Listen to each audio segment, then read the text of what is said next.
ओम शांति। 20 अगस्त 2021 के ईश्वरीय महावाक्य।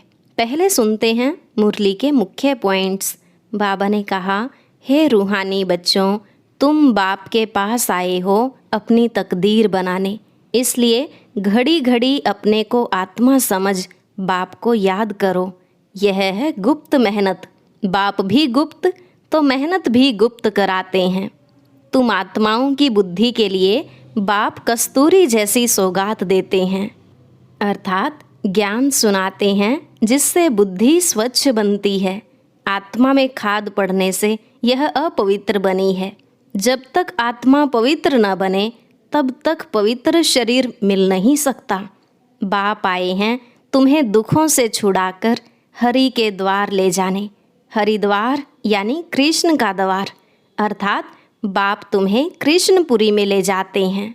याद से ही वर्षा मिलेगा, इसलिए देह सहित जो भी देह के मित्र संबंधी आदि हैं सबको भूल एक विचित्र बाप को याद करो। श्रीमत पर चलने वाले ही समझदार बनते हैं। ऐसे बच्चे छिपे नहीं रह सकते, वह सदैव श्रेष्ठाचारी काम ही करेंगे। द्वैत मत बड़ा नुकसान करती है। सभी के भाव स्वभाव अलग हैं, लेकिन तुम बच्चों को आपस में मिलकर सर्विस करनी है। लास्ट में बाबा ने कहा, तुम्हें बाप का राइट हैंड बनना है। राइट हैंड बच्चे ही बाप को प्रिय लगते हैं। हर बात में राइटियस बनो। जैसे बाप दुख हरता सुख करता है, ऐसे बच्चों को भी बहुत मीठा बनना चाहिए। अब सुनते हैं महावाक्यों को विस्तार से। मुरली का सार, मीठे बच्चे, बाप के राइट हैंड बनना है तो हर बात में राइटियस बनो, सदा श्रेष्ठ कर्म करो। प्रश्न, कौन सा संस्कार सेवा में बहुत विघ्न डालता है? उत्तर, भाव स्वभाव के कारण आपस में जो द्वैत मत के संस्कार हो जाते हैं वह सेवा में बहुत विघ्न डालते हैं। दो मतों से बहुत नुकसान होता है। क्रोध का भूत ऐसा है जो भगवान का भी सामना करने में देरी न करे। इसलिए बाबा कहते हैं, मीठे बच्चे, ऐसा कोई भी संस्कार हो तो उसे निकाल दो। गीत, तकदीर जगा कर आई हूँ। ओम शांति। मीठे मीठे रूहानी बच्चों ने गीत सुना। रूहानी बच्चों अर्थात शिव बाबा जो सुप्रीम रूह है, उनके बच्चों आत्माओं ने शरीर रूपी कर्मेंद्रियों द्वारा गीत सुना। अब तो बच्चों को आत्म अभिमानी बनना है। बहुत मेहनत भी है। घड़ी घड़ी अपने को आत्मा समझ बाप को याद करना है। यह है गुप्त मेहनत। बाप भी गुप्त तो मेहनत भी गुप्त कराते हैं। बाप स्वयं आकर कहते हैं, बच्चों मुझे याद करो तो कल्प 5000 वर्ष पहले मुआफिक फिर से सतो प्रधान बनेंगे। बच्चे समझते हैं हम ही सतो प्रधान थे, फिर हम ही अब तमो प्रधान बने हैं। सतो प्रधान बनना है जरूर।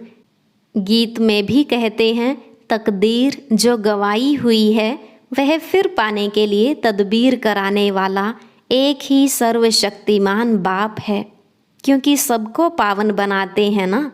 बाप बच्चों को समझाते हैं, हे रूहानी बच्चों, अब तकदीर बनाने आए हो। स्टूडेंट स्कूल में तकदीर बनाने जाते हैं ना, वह तो छोटे बच्चे होते हैं। तुम छोटे नहीं हो, तुम तो बड़े बुजुर्ग हो, तकदीर बना रहे हो। हाँ, कोई बूढ़े बूढ़े भी हैं। बुढ़ापे से जवानी में पढ़ना अच्छा होता है। जवान की बुद्धि अच्छी होती है। यह तो सबके लिए बहुत सहज है। तुम्हारा शरीर तो बड़ा है ना। यह बेबी है, इतना नहीं समझ सकेंगे क्योंकि ऑर्गन्स छोटे हैं। स्तुति, निंदा, दुख, सुख, इन बातों को तुम समझ सकते हो। आत्मा तो बिंदी है, शरीर बढ़ता रहता है। आत्मा तो एक रस ही होती है, कभी घटती बढ़ती नहीं।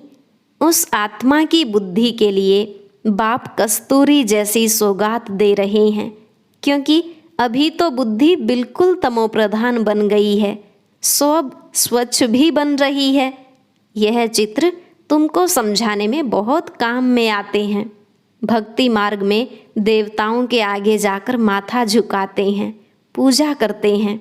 आगे तुम भी अंधश्रद्धा से जाते थे, शिव के मंदिर में जाते थे। तुमको यह थोड़े ही पता था कि यह शिव बाबा है। बाबा से जरूर वर्षा मिला है, तब तो उनकी महिमा गाई जाती है। कोई अच्छा काम करके जाते हैं तो उनकी महिमा गाई जाती है। स्टैंप बनानी चाहिए शिव बाबा की। शिव बाबा गीता सरमोनाइजर, यह स्टैंप सहज बन सकेगी। वह बाप सबको सुख देने वाला है। बाप कहते हैं, मैं तुमको सुख धाम का मालिक बनाने वाला हूँ। बूढ़ियाँ भी यह तो समझती होंगी कि हम आए हैं शिव बाबा के पास, जो विचित्र है, जिसने इस चित्र में प्रवेश किया है। निराकार को विचित्र कहा जाता है। बुद्धि में रहता है हम शिव बाबा के पास जाते हैं, जिसने यह टेम्परेरी चित्र धारण किया है।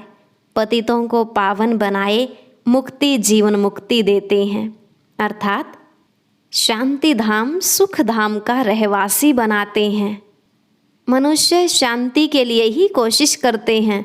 भगवान मिले तो शांति मिले, सुख के लिए पुरुषार्थ नहीं करते।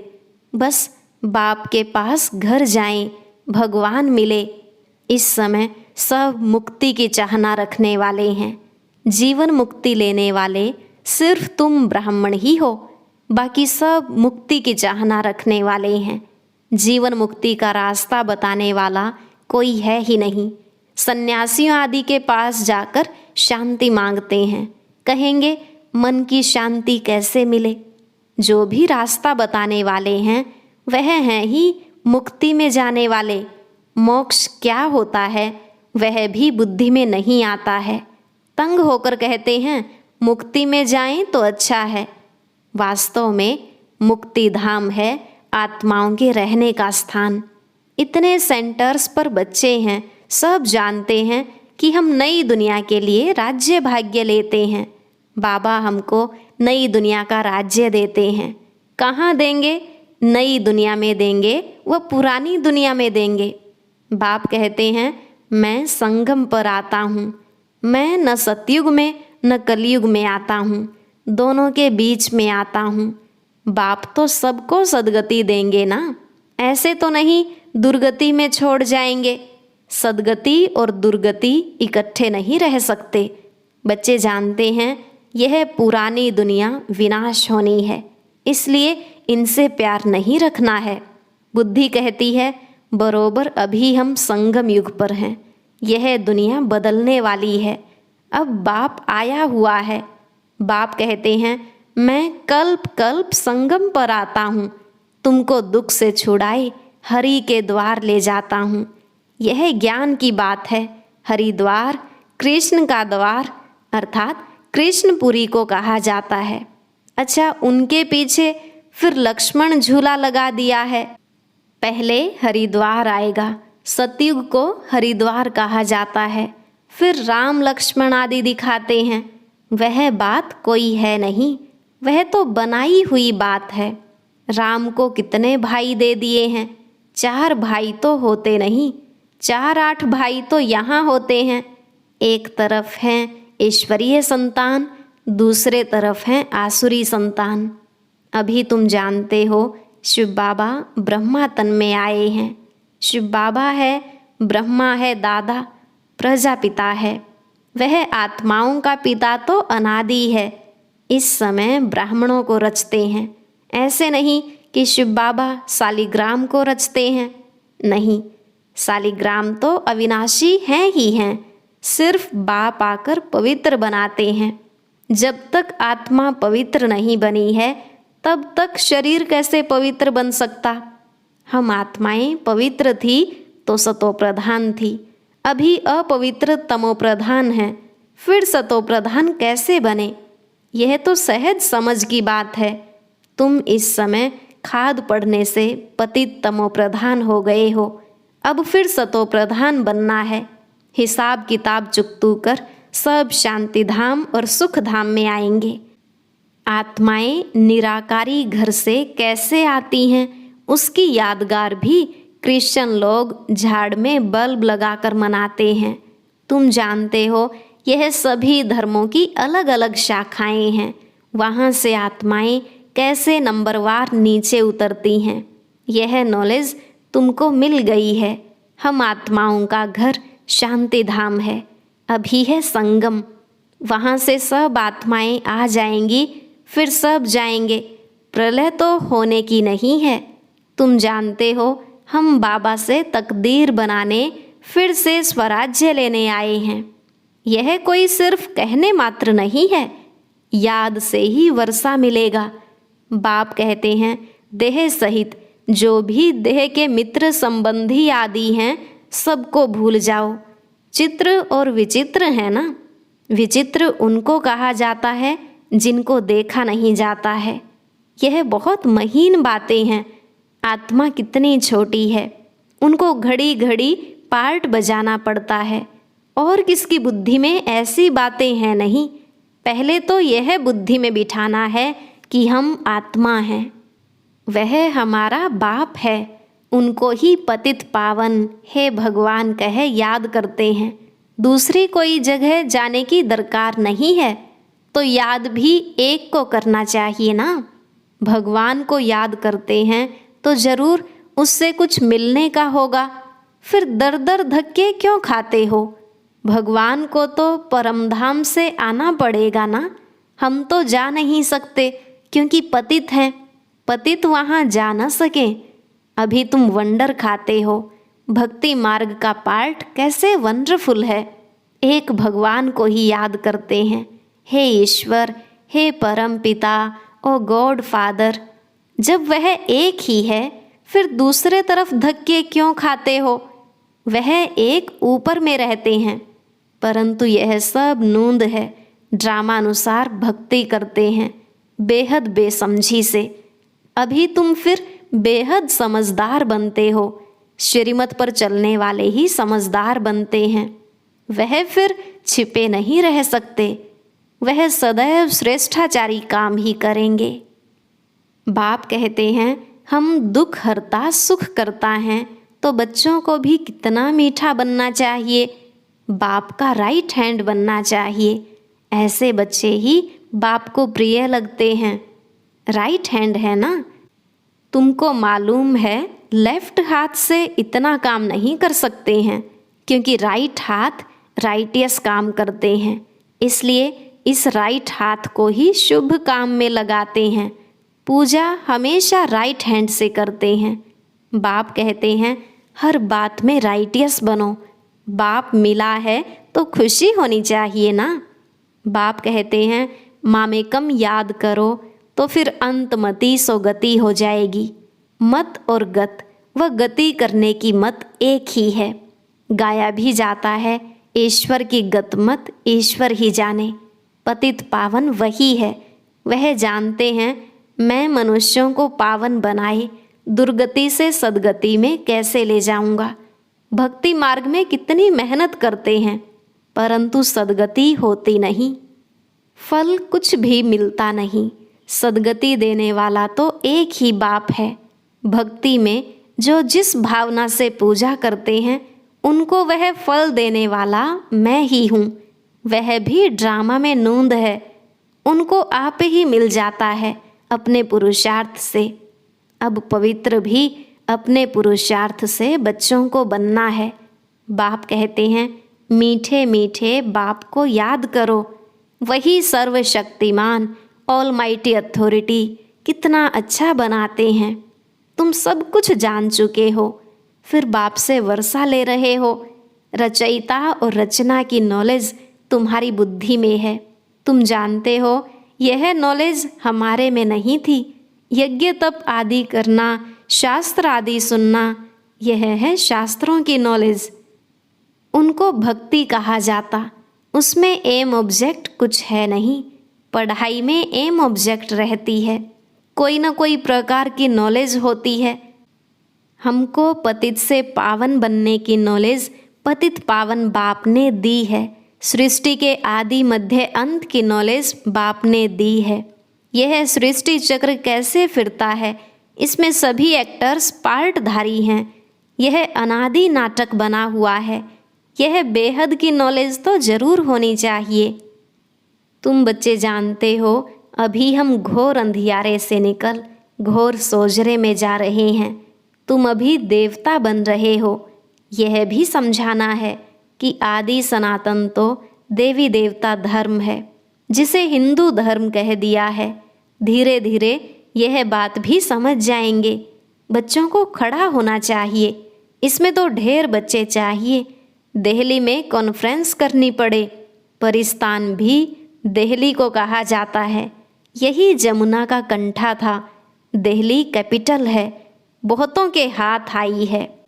देवताओं की कैपिटल भी यह थी। दिल्ली में बहुत बड़ी कॉन्फ्रेंस होनी चाहिए, परंतु माया ऐसी है जो करने नहीं देती, विघ्न बहुत डालती है। आजकल भाव स्वभाव भी बहुत हो गए हैं ना। बच्चों को आपस में मिलकर सर्विस में लगना है। वे लोग भी आपस में नहीं मिलते हैं तो राजाई ही उड़ जाती है। दो पार्टी हो जाती हैं तो प्रेसिडेंट को भी उड़ा देते हैं। द्वैत मत बड़ा नुकसान करती है। फिर भगवान का भी सामना करने में देरी नहीं करते हैं, नुकसान भी बहुत पाते हैं। क्रोध का भूत आ जाता है तो फिर बात मत पूछो। इसलिए बाबा कहते हैं, गुड़ जाने गुड़ की गोथरी जाने। बाप बच्चों को सृष्टि के आदि मध्य अंत का नॉलेज सुना रहे हैं।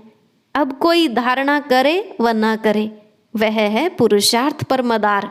ऐसे नहीं कोई पर बाबा आशीर्वाद व कृपा करेंगे। इसमें कृपा आदि मांगने की बात नहीं।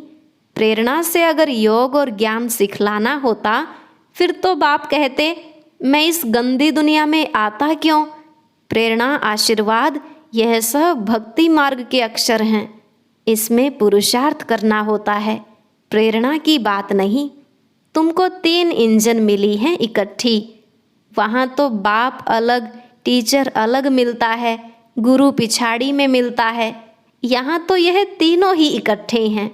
बाप कहते हैं, मैं तुमको पूज्य बनाता हूँ, तुम फिर पुजारी बन जाएंगे। बड़ा युक्ति से समझाना है, ऐसा न हो कोई बेहोश हो जाए।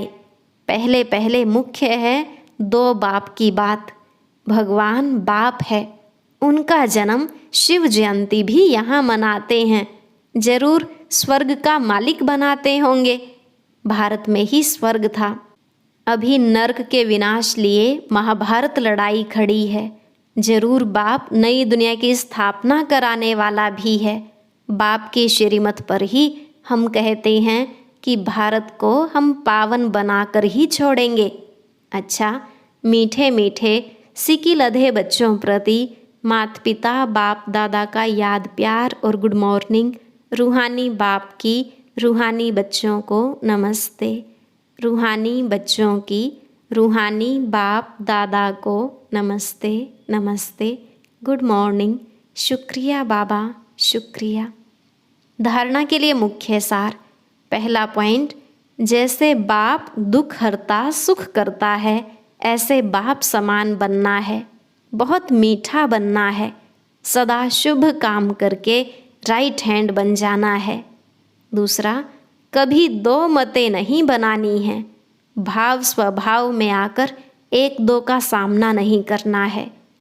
क्रोध का भूत निकाल देना है। आज का वरदान, फरियाद को याद में परिवर्तन करने वाले स्वतः और निरंतर योगी भव। फरियाद को याद में परिवर्तन करने वाले स्वतः और निरंतर योगी भव। बाबा ने कहा, संगम युग की विशेषता है अभी अभी पुरुषार्थ, अभी अभी प्रत्यक्ष फल, अभी स्मृति स्वरूप, अभी प्राप्ति का अनुभव। भविष्य की गारंटी तो है ही, लेकिन भविष्य से श्रेष्ठ भाग्य अभी का है। इस भाग्य के नशे में रहो तो स्वतः याद रहेगी। जहाँ याद है वहाँ फरियाद नहीं। क्या करें कैसे करें यह होता नहीं है, थोड़ी मदद दे दो, यह है फरियाद। तो फरियाद को छोड़कर स्वतः योगी निरंतर योगी बनो। स्लोगन, जो स्वयं को मेहमान समझकर चलते हैं वही महान स्थिति का अनुभव करते हैं। जो स्वयं को मेहमान समझकर चलते हैं वही महान स्थिति का अनुभव करते हैं। ओम शांति। और अभी सुनेंगे आज की अव्यक्त मुरली। इसके लिए ऊपर दिए गए बॉक्स को क्लिक करें।